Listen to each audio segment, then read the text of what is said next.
Seréis mis testigos.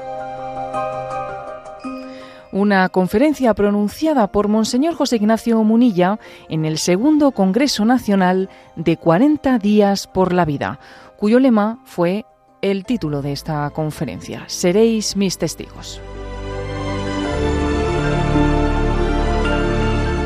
Seréis mis testigos, ese es el lema de este congreso, y seréis mis testigos. Creo que es bueno saber que es un versículo, una pequeña expresión, breve expresión del versículo 8 del capítulo 1 de Hechos de los Apóstoles, ¿no? Es una escena. Hechos de los Apóstoles comienza con la ascensión de Jesús a los cielos. Y entonces, antes de ascender el Señor a los cielos, se dirige a los suyos y les dice: recibiréis la fuerza del Espíritu Santo, seréis mis testigos hasta los confines del mundo. Y son las últimas palabras de Jesús. Y marcha. Entonces es curioso, a uno si se hiciese esta pregunta: ¿cuáles son las últimas palabras de Jesús antes de marchar, antes de ascender a los cielos? No sé si alguna vez nos hemos hecho esa pregunta, ¿Cuáles son las últimas? Porque generalmente solemos hablar las últimas palabras de Jesús, las que pronunció en la cruz. Pero claro, es que luego después Jesús resucitado continúa hablando, ¿no? Entonces, ¿cuáles son las últimas palabras de Jesús antes de ascender a los cielos? Pues fijaros, el lema de este congreso: seréis mis testigos. Son sus últimas palabras, ¿no? Y creo que es algo emblemático. Y dicho esto, ascendió a los cielos. Bueno, ¿de qué hablamos, no? Pues hablamos de testimoniar, hablamos de hacer apostolado, hablamos de evangelizar. En el fondo son términos que, aunque cada uno podía tener algún matiz concreto, también los podemos utilizar de una manera complementaria, ¿no? Como sinónimos. Testimoniar, hacer apostolado, evangelizar, ¿no? Existimos para evangelizar, decía Benedicto XVI. Existimos para evangelizar. Fíjate tú si es fuerte esa expresión, como diciendo: mira, mi vida ahora la podré dar por bien empleada, o la podré dar por perdida, si he evangelizado o no he evangelizado. Existimos para evangelizar. Porque además allí, cuando Jesús marcha a los cielos, es lo que nos dice: seréis mis testigos. Es decir, lo que espero de vosotros es que evangelicéis. La más genuina obra de caridad que podemos hacer es el apostolado. No hay otra obra de caridad superior a esa. Nosotros, cuando utilizamos esa expresión de obras de caridad, pues enseguida pensamos en una obra de caridad corporal. Que claro que las obras de caridad corporales, las obras de misericordia corporales son importantes, pero posiblemente no la más genuina obra de caridad es el apostolado, que también está muy subrayado en esa exhortación del Papa Francisco, Evangelii Gaudium, cuando dice que si a los pobres les negamos, ¿no? Les negamos el Evangelio, les negamos la evangelización, pues les estamos negando el tesoro mayor que les podemos dar, ¿no? Evangelizar constituye la dicha y la vocación de todo cristiano, ¿no? Y nuestra identidad más profunda. Por eso esa frase: existimos para evangelizar. Mi identidad más profunda es evangelizar.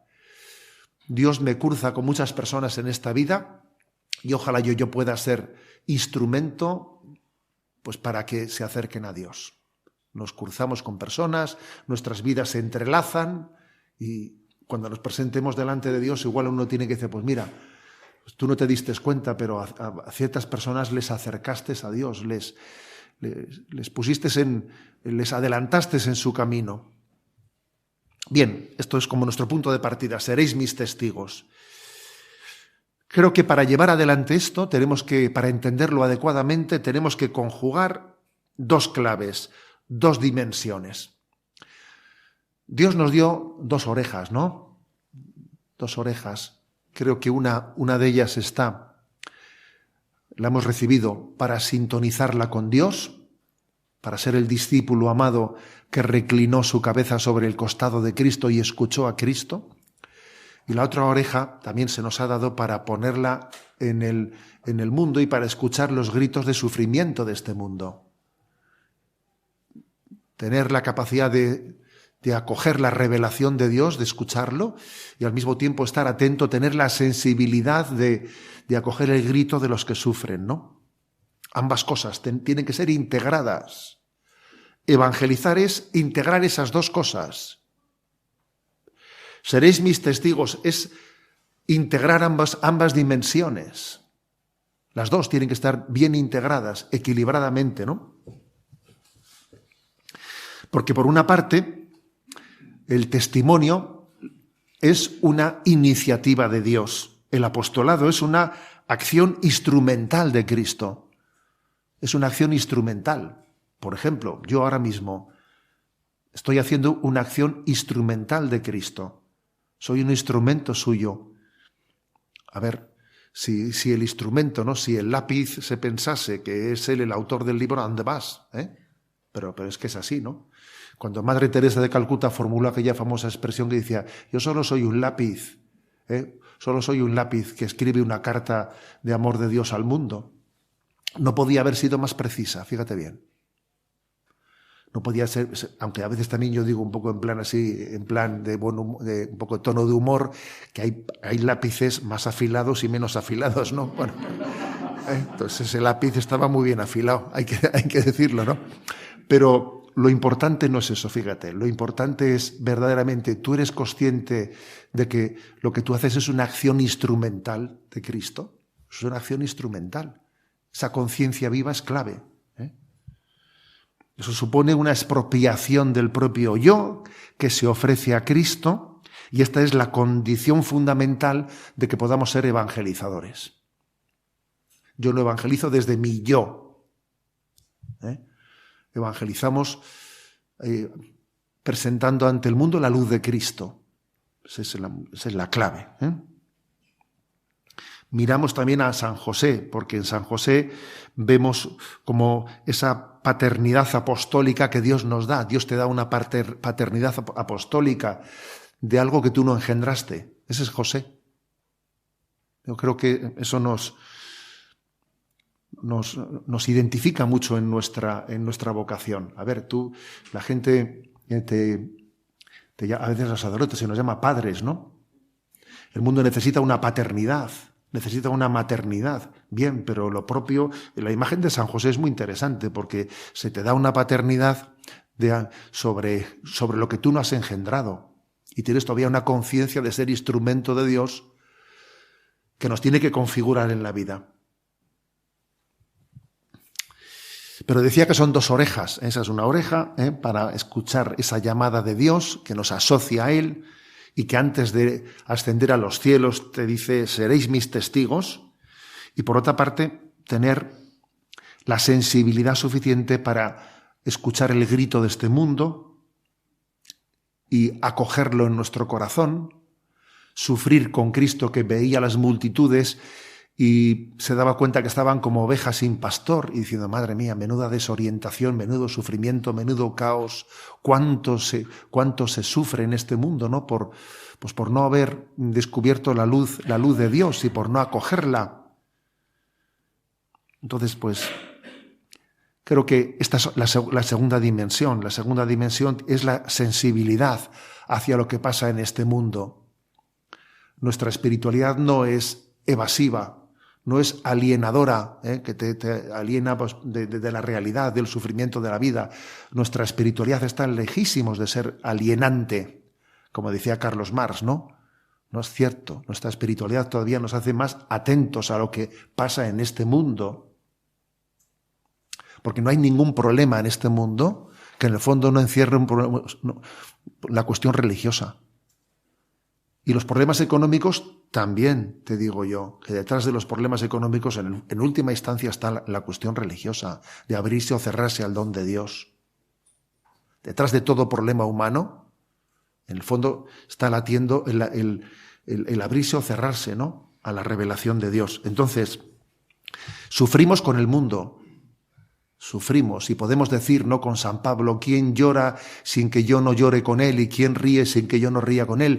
Compartimos los sufrimientos del mundo, compartimos sus alegrías, sus esperanzas. Creo que eso forma parte de la evangelización y forma parte de ese ser testigos de Cristo. Son dos orejas, son dos dimensiones que podrían parecer contrapuestas, ¿verdad? Pues no es verdad. Existen obviamente dos riesgos contrarios de pretender coger una de las dos dimensiones y olvidarse de la otra. Así, por ejemplo, pues existiría el riesgo de tener un oído aparentemente para Dios, digo aparentemente, porque quien tiene únicamente un oído para Dios en realidad no es cierto. No está sordo del de la izquierda, está sordo de los dos. Pero bueno, pero quizás él piensa que únicamente tiene el oído puesto hacia Dios y su espiritualidad es desencarnada, es abstracta. ¿Y eso puede ocurrir hoy en día? Sí, esto hoy en día existe esa tendencia, además muy ligada a la nueva era, de quien, en el fondo, lo que busca es como un producto espiritual que le dé paz, que le ayude a superar sus estrés, que a veces utilizamos la espiritualidad como una especie de tralquimancino, o no sé qué tipo de producto, pues para que uno busque una relajación interior. Existe ese riesgo, claro que existe ese riesgo. Sin que se dé cuenta que mi relación con Dios está llamada a iluminarlo todo. El compromiso social, el compromiso político, lo que acontece en la vida, o sea, que buscamos una espiritualidad evasiva, desencarnada, pero que luego en el mundo lo ordenamos como si Dios no existiese, y luego tengo un ratito pues para rezar, ¿no?, y para relajarme. A ver, ¿ese riesgo existe? Sí, ese riesgo existe. Existió siempre, ¿no?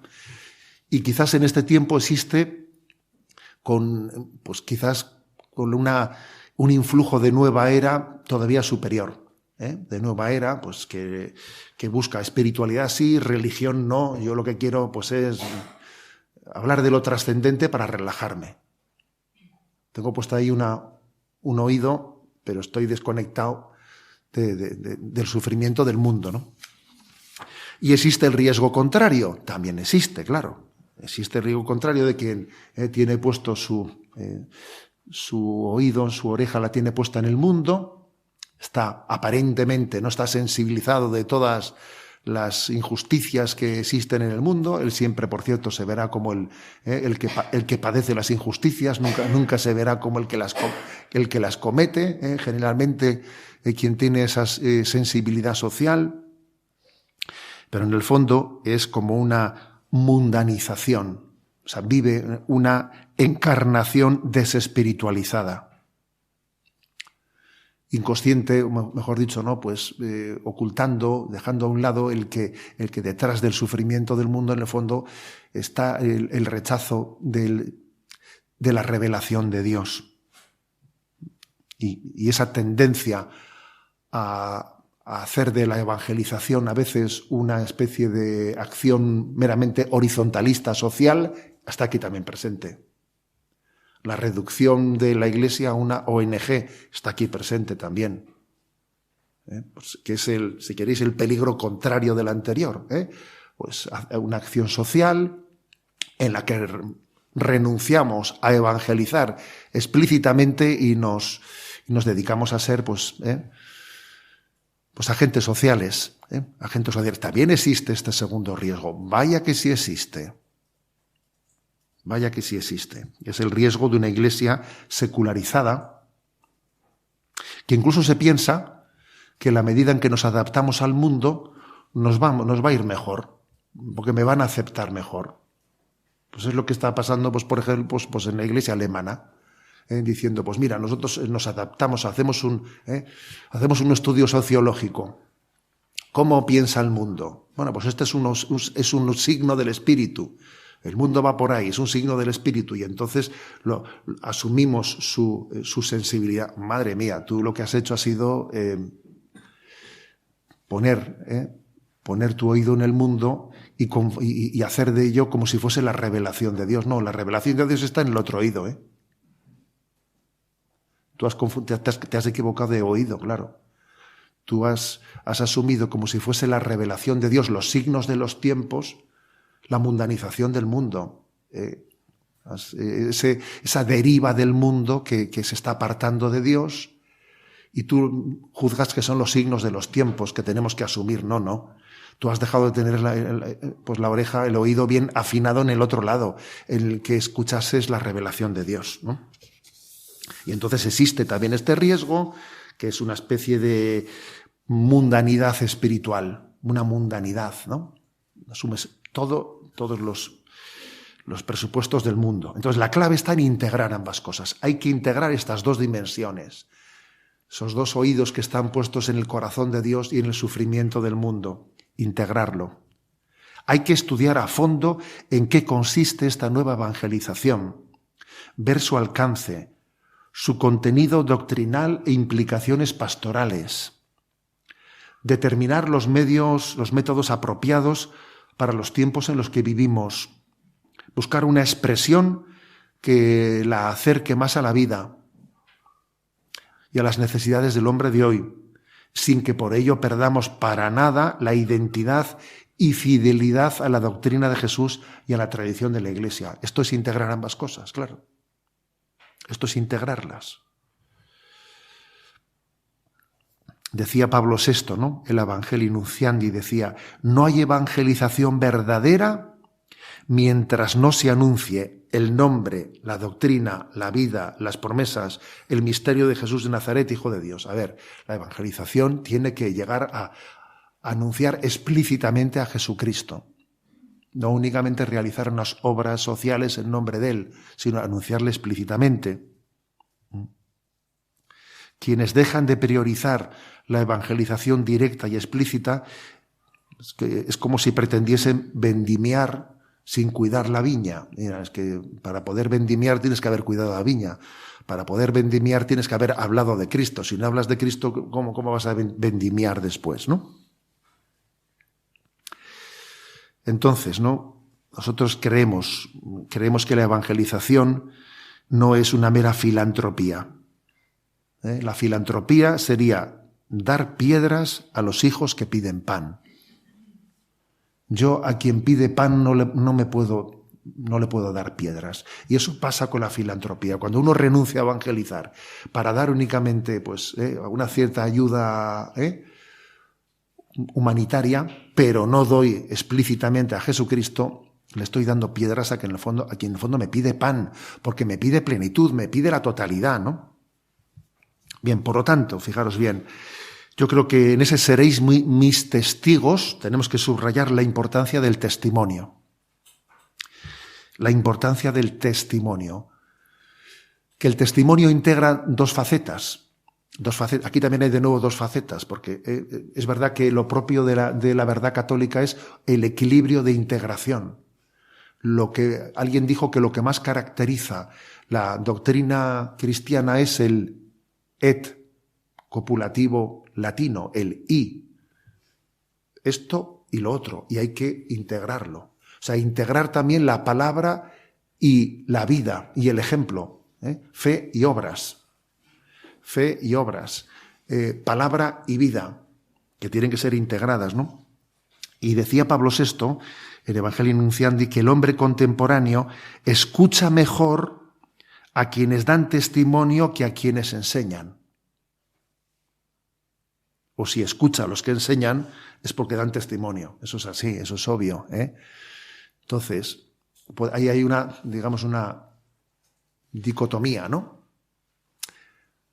¿En qué ponemos el acento? ¿En la palabra o en el testimonio? ¿A qué le damos más importancia? ¿Palabra o testimonio? Hombre, la verdad es que lo que no hay que hacer nunca es contraponerlos. Nunca hay que contraponerlos. Pero es obvio que el testimonio que damos con mucha frecuencia en la historia de la Iglesia ha sido el elemento determinante para mover los corazones del hombre, ¿no?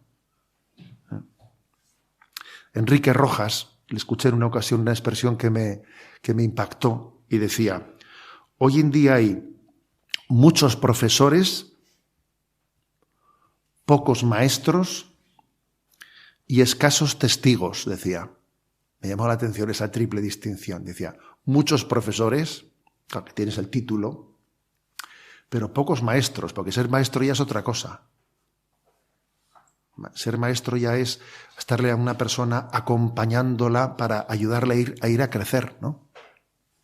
Dice, y escasos testigos, que ser testigo es una cosa más, ya es ser testigo desde tu propia vida que arrastra y convence, y dice uno, este hombre es un santo, ¿eh? Dice, muchos profesores, pocos maestros y escasos testigos. La clave está en ese testimonio, ¿no? Porque a Dios le sobran propagandistas y le faltan testigos. Claro. Y posiblemente, pues, la gran crisis que tenemos hoy en día es una crisis de santidad. Si fuésemos más santos, si fuésemos más testigos, las cosas no serían de otra forma.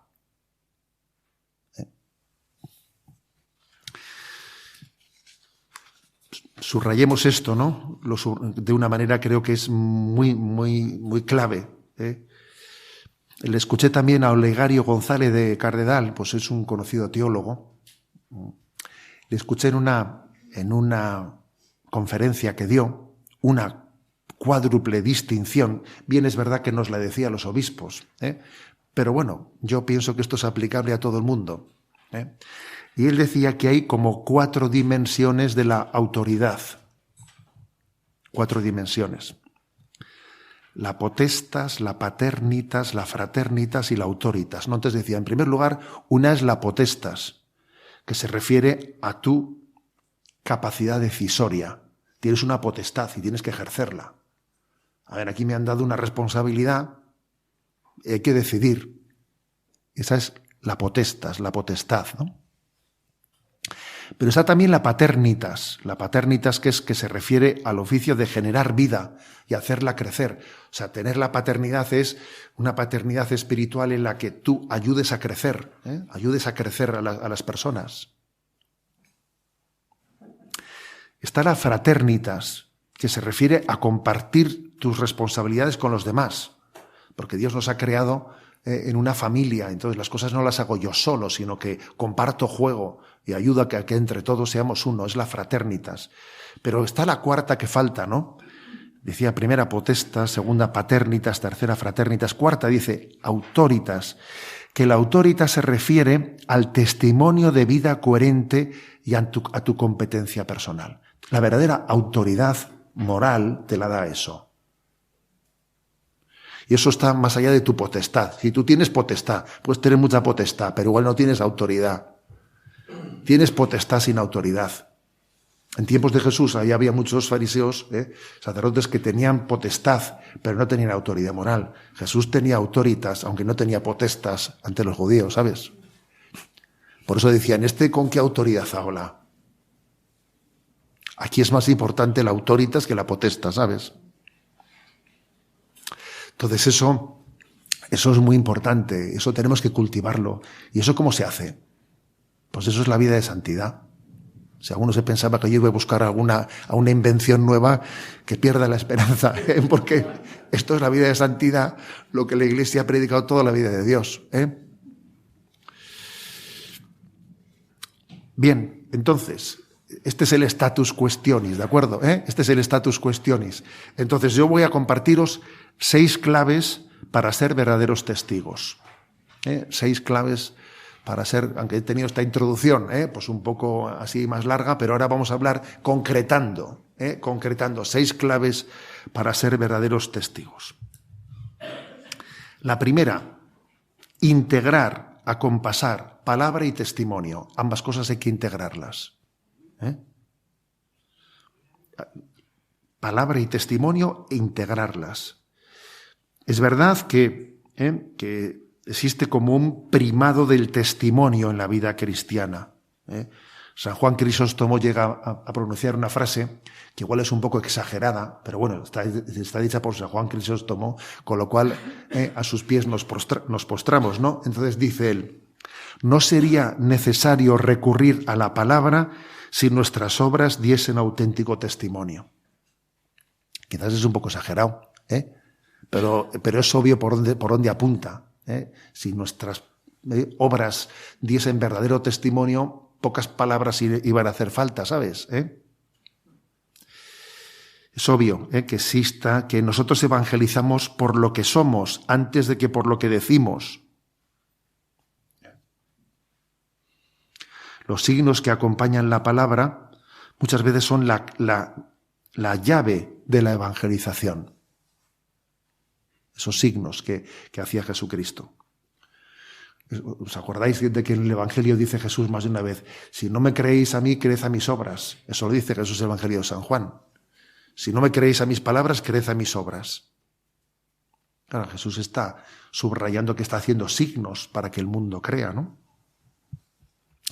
Pero digo, hay que integrar, porque obviamente pienso que es un poquito exagerado, ¿no? La frase de San Juan Crisóstomo, eso de que no haría falta la palabra, porque la palabra Jesús la ha utilizado.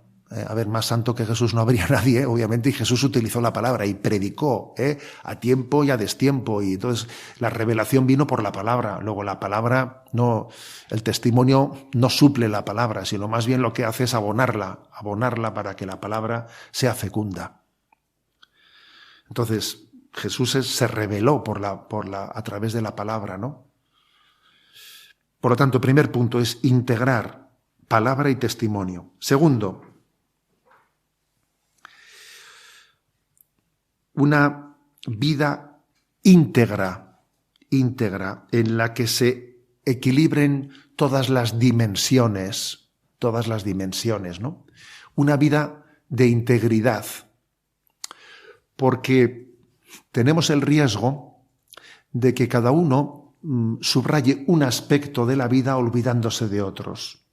Igual tenemos el riesgo de que yo me he especializado en esto y de los otros temas en eso no entro, se lo dejo para otros. Un momento, en la vida, cuando tú quieres ayudarle a alguien, lo que no puedes estar al final es diciendo: yo te ayudo solo en esto, para esto otro, vete a donde otro. A ver, cuando hay que ayudar a una persona en el primer momento, tienes que responder íntegramente a su necesidad. De alguna manera, pues mira, evangelizar es difundir buenas noticias como si fueses periodista, es defender la verdad como si fueses abogado, pues es salvar vidas como si fueses médico, es enseñar como si fueses profesor, y yo qué sé, pues es acompañar a las personas, escucharlas como si fueses psicólogo. O sea que un poco tienes que hacer de todo, ¿sabes? Un poco tienes que hacer de todo, tienes que tener una cosmovisión en la que responda a todas las dimensiones de la vida. Luego ya vendrán los especialistas, por supuesto, ¿no? Pero creo que ser testigo de Cristo de alguna manera supone responder a la integridad de las necesidades del hombre. Y un poco periodista tienes que ser, y un poco psicólogo también, y un poco teólogo, y un poco filósofo. O sea, tienes que ser un poco de todo. No sé si sabéis cuál es la definición de especialista que dicen por ahí, ¿no? Dice, especialista es aquel que sabe cada vez más de cada vez menos. A ver, señor especialista, pues usted a mí no me ayuda. ¿Me explico? No me ayuda. O sea, hay que tener una cosmovisión de las cosas. Hay que tener una cosmovisión que luego claro que vendrán las especialidades, pero uno tiene que tener una cosmovisión conjunta del mundo, si no, El Papa Francisco, hablando de la vida consagrada, les decía, ¿no? Hay 4 dimensiones que tenemos que integrar. Decía, la espiritual, la intelectual, la apostólica y la comunitaria. Curioso esto. Espiritual, intelectual, apostólica y comunitaria. Porque si uno se dedica únicamente a una de ellas, es un peligro. Él lo dice por la vida consagrada. Pero bueno, como he dicho anterior lo de los obispos, aquí todo es aplicable, ¿sabes? Todo es aplicable. Dice, espiritual, intelectual, apostólica y comunitaria. Imagínate que uno se dedicase únicamente a lo espiritual. Pues caería en un pietismo espiritualista que no es capaz de responder al sufrimiento del mundo. Imagínate que otro se centrase en lo intelectual, que también los hay, pues que es un intelectualismo que está todo el día metido entre libros e incapaz de iluminar la crisis de este mundo. Si tú en tus libros, como dice, a veces yo he contado por ahí una anécdota de que cuando yo era seminarista que me ayudó mucho en la vida, Y es que estaba con don José Antonio Sayés, que ya falleció, y estaba con él en Roma, asistiendo a una conferencia, pues se supone, de un teólogo de esos que tiene un renombre de esos que habla con palabras esdrújulas, que, ¿sabes? Que no, que parece que va inventándose términos según va construyendo, ¿no? Claro, dice uno, joder. Y estábamos allí escuchando la conferencia, había mucha gente, y era un lenguaje, Y entonces yo me acerqué a don José Antonio Sayés y le dije al oído, no estoy entendiendo nada. Y él me dijo, tú tranquilo, que yo lo estoy entendiendo todo y no está diciendo nada. Entonces, a ver, que eso también ocurre. O sea, que a veces es un intelectualismo que en el fondo te está desconectando de la gente. Pero bueno, tú crees que con ese discurso vas a iluminar a las dudas de la gente de hoy. Estás haciendo el tonto, vamos. Publica tu libro, ¿vale? A ver. Eso también ocurre. Entonces, dice el Papa, espiritual, intelectual, apostólica. Si uno se dedica solo al apostólico, va a caer en el típico activismo. Va a caer en el activismo y se va a quemar. Porque claro, una mera acción apostólica, sin formación, sin vida espiritual, se va a quemar. Y lo cuarto dice, espiritual, intelectual, apostólica, comunitaria. Uno que se dedique solo a cultivar la vida comunitaria, pues va a vivir en una burbuja. Va a vivir en una burbuja. Va a vivir en una iglesia de puertas cerradas. Pero es que tenemos que tener las puertas abiertas. Es que tenemos que salir al mundo. Luego, por esto, esta segunda clave que estoy subrayando es la importancia de tener una visión integral de las cosas. Uno tiene que responder un poco, tienes que ser chico para todo. O sea, no puedes estar diciendo esto a mí no me va. Os decía antes que un poco psicólogo, un poco filósofo, un poco teólogo, un poco médico, un poco periodista, tenemos que ser todos. Tercera clave. La tercera clave para ser verdaderos testigos. La oración y nuestra vida interior, nuestra vida de fe. A ver, Jesús predicaba por el día y de noche rezaba. Toma. Entonces, no podemos ganar nosotros las almas, no podemos llevar adelante la evangelización. Tenemos que obtenerlos de Dios y para Dios. Yo, para ser pescador de hombres, tengo que obtener esas almas de Dios y para Dios. Todos los métodos de evangelización están vacíos si no están sustentados en esa oración profunda. Dicho de otra manera, ¿no? La evangelización es vivir en la escucha y hacerse voz del Padre. Vivir a la escucha y hacerse voz. La evangelización se hace de rodillas. Y el riesgo del activismo, de confiar demasiado, ¿no?, en los medios humanos, en las estructuras, siempre está al acecho. O sea, es decir, que querer ser fecundos es un deseo legítimo, qué bueno, pero el Evangelio tiene sus propias leyes de legitimación, ¿sabes? Es como si el Evangelio te dijese, serás fecundo si guardas celosamente tu condición de ser siervo de Dios, humilde. Serás fecundo si armonizas con diligencia pues tu conciencia de pequeñez, de que no soy nada y me pongo en manos de Dios. Si te convences de que tienes que entregarte al trabajo apostólico sabiendo que uno es el que siembra y otro es el que recoge. Tú haces lo que está en tu mano y luego Dios sabrá eso, el fruto, quién lo va a recoger. Eso es importantísimo. Como no tengas eso claro, Dios no te va a bendecir. Por eso, ¿no?, podríamos decir que la fecundidad en nuestro apostolado no viene, fijaros, sino de conformarnos a la lógica de la cruz. La lógica del amor a fondo perdido y de olvidarse de nosotros mismos y darse a los demás. De ahí viene la fecundidad. Si alguno busca otro tipo de parámetros, se va a equivocar. Por eso es tan clave que es la tercera clave de ser testigos, la vida espiritual intensa, o conformándonos en la oración con la cruz de Cristo. Que la oración a mí me conforme con la oración de Cristo, con la cruz de Cristo, ¿no? Porque evidentemente, ¿no?, Pues el activismo es como desgajarse, ¿no?, del cuerpo místico de la Iglesia. Cuarta clave. Luchar contra la mediocridad. Cada uno de nosotros tiene que llevar esta batalla adelante, ¿no? Tiene que llevar esta batalla. Cuando pactamos con la desolación, nos hacemos incapaces para la evangelización. Es muy llamativo ver cómo Jesús resucitado se presenta y dice: alegraos, no temáis. O sea, Jesús es curioso que está levantando el ánimo siempre, ¿eh? Cuando se presenta, su palabra es una palabra de levantar el ánimo, porque sabe que existe una tendencia en el corazón del hombre a la desolación, a la decepción, a la tibieza, a bajar el listón, a perder esperanza, ¿no? Quizás el pecado, ¿no?, más propio de nuestro tiempo es el pecado de la acedia. Yo en Radio María tuve oportunidad de hablar de la acedia y de presentar allí algún libro muy interesante sobre la acedia. La acedia es el nombre que daban los padres de la Iglesia, los clásicos de la Iglesia. Incluso hasta la Edad Media se ha utilizado el nombre de acedia, y luego curiosamente sustituimos la palabra acedia por pereza, pero es un empobrecimiento del concepto, porque la palabra pereza dice menos que acedia. La palabra pereza es: ay, estoy flojo de voluntad, ¿no?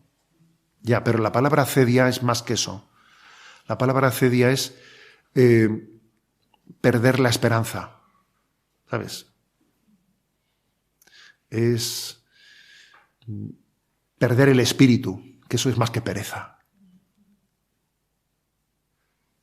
Incluso, ¿no?, pues en ese libro que yo presenté en Radio María, él pone en la acedia y tiene el subtítulo: El demonio del mediodía. Fíjate, es curioso, ¿no?, porque los padres de la Iglesia le llamaban el demonio del mediodía a la acedia. ¿Qué quiere decir eso, el demonio del mediodía?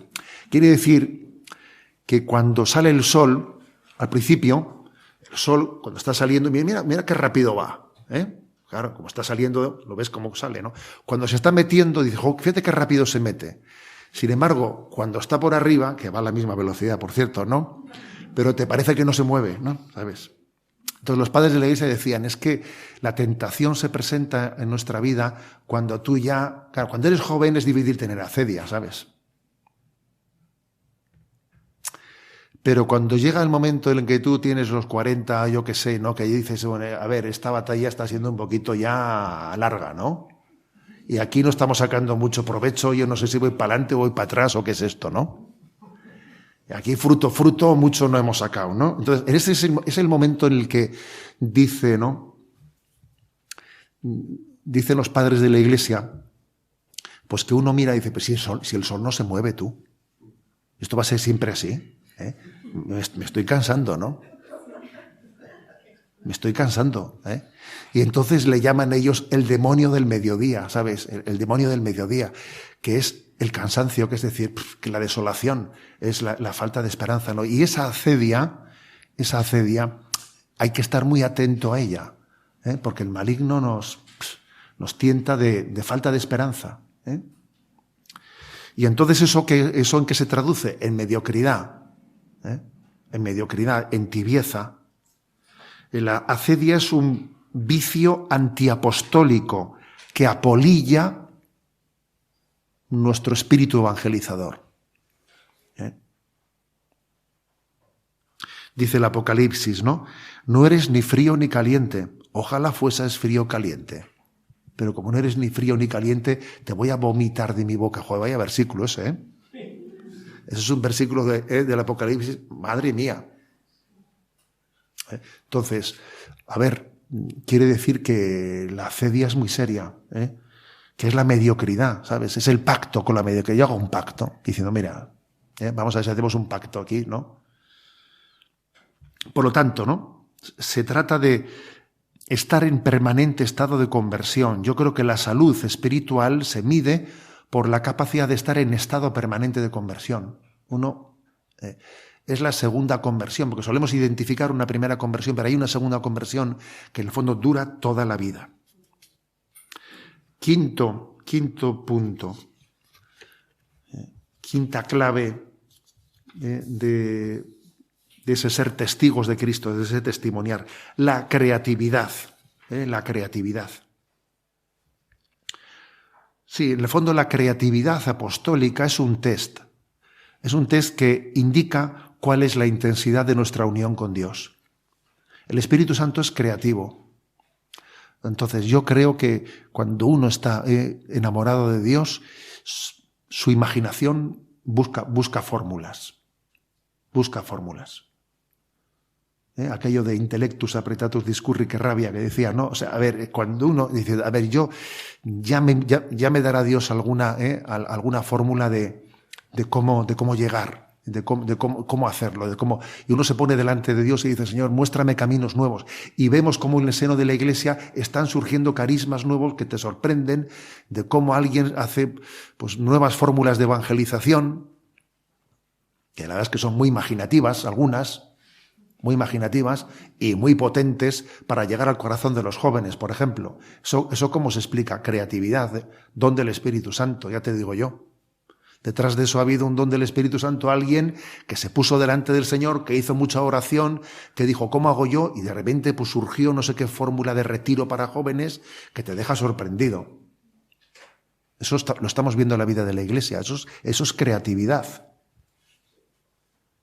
Entonces, la nueva evangelización requiere evangelizar la sensibilidad, porque la gente no tiene esa sensibilidad. Entonces, como hace falta evangelizar la sensibilidad, hace falta una creatividad para buscar fórmulas de hacerlo. Lo cual no quiere decir que todo el mundo tenga que ser un genio, Porque, a ver, hay personas, ¿entiendes?, que son, un crack de la imaginación, de la comunicación. No todo el mundo tiene que o sea, esto dejémoslo claro. Yo creo que, lo dije, si no me equivoco, esto en la charla que di en el congreso anterior, que le escuché a Angela Merkel, en la que fue presidente de Alemania, le escuché decir que no todos los liderazgos están ligados a personas carismáticas, sino que también hay liderazgos efectivos. Hay gente que está escondida detrás, pero que de una manera escondida y no brillante, para entendernos, y no brillante, hace que las cosas sean efectivas. Que las cosas sean efectivas. Que ser líder no consiste en brillar, sino ser efectivo. Que eso es bueno subrayarlo, ¿sabes? O sea, la quinta clave es la de la creatividad. Y la sexta. A ver, estamos llamados también a asumir y a afrontar las heridas eclesiales sin escandalizarnos y con esperanza. También digo esto, pues en un momento que sé que es difícil, en un momento eclesial que vivimos que es difícil y estamos sufriendo una grave crisis. Asumir y afrontar las heridas eclesiales sin escandalizarnos, porque vivimos un momento difícil. Y claro, y el riesgo, por ejemplo, de que el sínodo alemán pues haga daño al sínodo general de la Iglesia, pues es grande, es un riesgo grande, pero tenemos que ser conscientes de que en la vida de la Iglesia el maligno que odia profundamente a su Iglesia siempre ha intentado dañarla, siempre, ¿no? Ahora, está claro cuál tiene que ser nuestra actitud. Nuestra actitud tiene que ser tener también una capacidad crítica, que no criticona, una capacidad crítica, no escandalizarnos y saber y no dejar y no perder el norte. Aquí he traído un párrafo que le escuché, que le leí a Bantuan, fijaros el famoso cardenal que ya es beato, si no me equivoco, ¿no? Es beato, aquel obispo vietnamita, en una entrevista que le hicieron en la revista 30 días, dijo lo siguiente: a la persecución le ha seguido la indiferencia, incluso una cierta pérdida de identidad de la Iglesia. Porque claro, él decía, mira, a mí más miedo me da lo que pasa aquí en Occidente que lo que me pasó a mí en Vietnam, que bueno, allí te metían en la cárcel, pero bueno, estaba claro quién era el perseguidor y el perseguido, ¿sabes? Entonces dice, a la persecución le ha seguido algo peor, la indiferencia, incluso cierta pérdida de identidad de la Iglesia, con el peligro de llegar a convertirse en un subgénero de la Cruz Roja, decía, una organización filantrópica. El enemigo más poderoso, más peligroso para la obra apostólica siempre está dentro. Quien traicionó a Jesús fue Judas, no los romanos, ¿eh? Entonces, fíjate, o sea, ojo con Bantuán diciendo esto, que ha estado en la cárcel fielmente sufriendo la persecución decenas de años. Y te dice, ojo, que el enemigo de la Iglesia fue Judas y no son estos que me han metido a mí en la cárcel. O sea, luego también nos llama a estar en vela, ¿eh? Porque en la Iglesia no puede existir un pluralismo, no. Existirá una pluriformidad. El pluralismo es para los políticos, que creen en cosas distintas. Pero nosotros tenemos una unidad en la fe. Entonces, la unidad en la fe podrá tener pluriformidades, pero no pluralismos. Porque lo que no puede ser es que yo crea una cosa o en su contraria, o que las dos tengan la misma cabida. No, porque no puede ser. Si una cosa es verdad y mentira al mismo tiempo en el mismo sitio, pues entonces no hay un principio de doble verdad, y doble verdad no es compatible con la fe católica, ¿no? Entonces, el único pluralismo admisible, y esta es una frase del Papa Francisco, el único pluralismo admisible en la Iglesia es el de la misión apostólica recibida y compartida. Esta construye la unidad, nos hermana. No hay sitio para pluralismos al margen de la cabeza y el cuerpo de la Iglesia, porque en el fondo son hegemonías ideológicas disfrazadas. Claro que sí, son hegemonías ideológicas. Nosotros creemos en la pluriformidad, no en el pluralismo, porque si no, no hay unidad en la fe. Lo cual quiere decir, ¿no?, pues que tenemos que amar intensamente la Iglesia y entender, ¿no?, pues que tenemos que ser instrumentos de integración, instrumentos de oración por la comunión de la Iglesia. Y me atrevo a concluir pues pidiendo que nos encomendemos a un mártir, nacido en Alicante, Francesc Castelló. Él nació en Alicante y con 22 años fue martirizado en Lérida, el año 36, porque resulta que el chico era de la Acción Católica. Allí le cogieron y le mataron pues por ser católico, sin ninguna otra historia por medio, pues porque era miembro de la Acción Católica, ¿no? Escribió unas cartas a su novia de despedida impresionantes. Hay unas expresiones en esas cartas dirigidas a su novia que son entrañables, y él dice, entre otras cosas, en el apostolado no os tiente nunca ni la silla cómoda, ni el camino fácil. Sed personas de alpargata, dice él, ¿no? Dice él en su escrito, dice, mira, a ver, aquí para hacer apostolado, ¿sabes? No busquemos comodidades, porque obviamente, ¿sabes? El camino del Señor ha sido el camino, dice él, de la alpargata. Pues es curioso, ¿no?, que él utilizase esa expresión en el año 36, como diciendo, vamos a servir en las cosas pequeñas, humildes, no busquemos grandes éxitos, busquemos los lugares de servicio en el seno de la Iglesia, porque creo que buscar el lugar de servicio en el seno de la Iglesia es lo que autentifica la comunión. Bueno, pues esta es un poco nuestra reflexión y termino como he empezado. El Señor, antes de ascender a los cielos, la última palabra que Él dirige al mundo antes de marchar, volver al Padre, ¿no?, les dice, seréis mis testigos. Hechos 1:8. Y cuando vuelva, el Señor nos dirá, ¿dónde está tu testimonio? Y queremos, ¿no?, poder pedirle la gracia, pedirle a nuestra Madre, ¿no?, a la guadalupana, pedirle la gracia de que hayamos sido portaestandartes, un estandarte, hayamos sido una custodia del don de la revelación de Jesucristo. Gloria al Padre, al Hijo y al Espíritu Santo, como era en el principio, ahora y siempre, por los siglos de los siglos. Amén. Así finaliza en Radio María esta conferencia de Monseñor José Ignacio Munilla titulada Seréis mis testigos. Este fue el lema del segundo Congreso Nacional de 40 días por la vida. Dentro de este congreso, el obispo pronunció esta conferencia.